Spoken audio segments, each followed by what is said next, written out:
See me frequently, and I teach him a little stuff.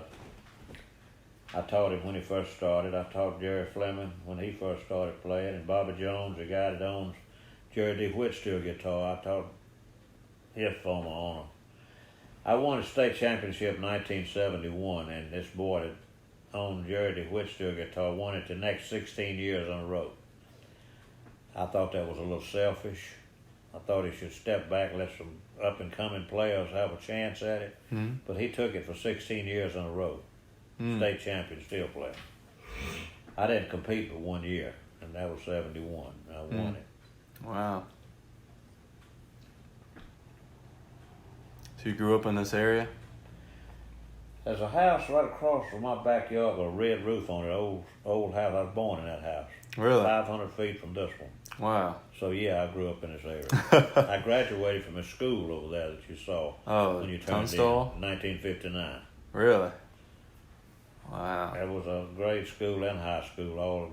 It was a crowd in the hallways when the bell rung. No, I bet, yeah. But I went 12 years to school over there, and then they built a new one called Tunstall down the road. Oh, I gotcha. They got high school and middle school, and this one was an elementary school until they abandoned it.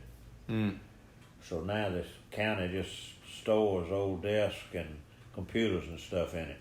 And about once every 2 years they have a auction sale. Really?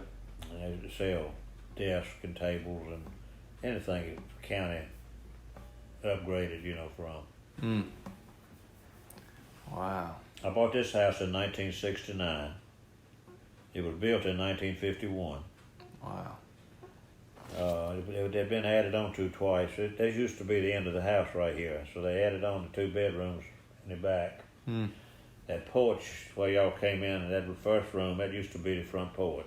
They made a room out of that and put another porch on it. So Oh, wow. it covers a lot of ground, but it's just one floor. Yeah. But I love it. I've been here since '69. Be 50 years Wow. in October of next year. Wow.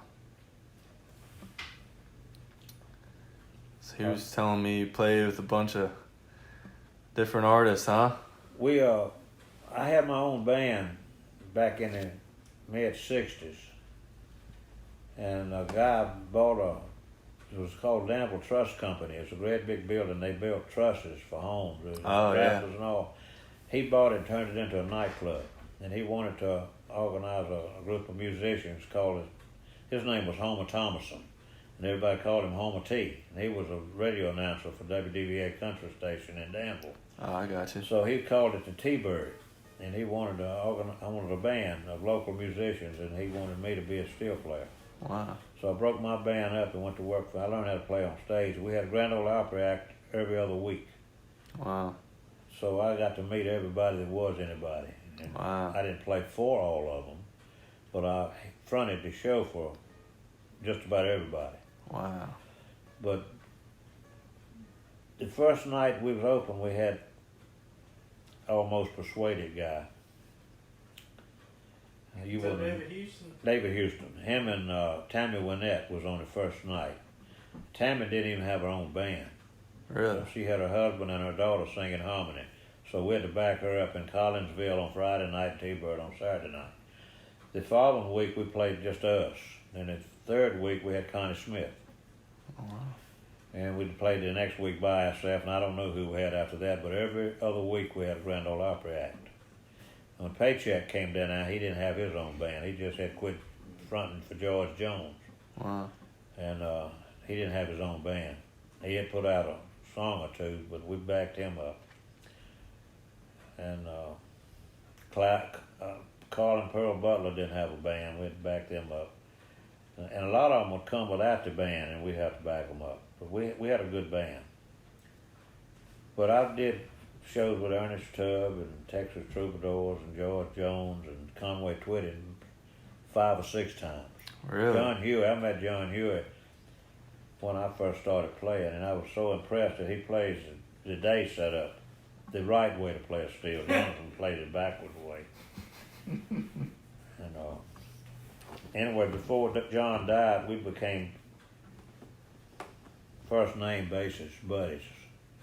And the last time I saw him was in Vienna, Virginia, which ain't far from where you live, probably. Yeah. You know where Vienna is? Yeah, like. It's north of here. Yeah. It's up near Washington. Yeah.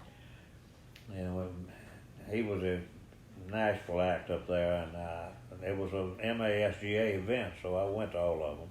Yeah. And that's where Gary Lee Gimble met me and Paul.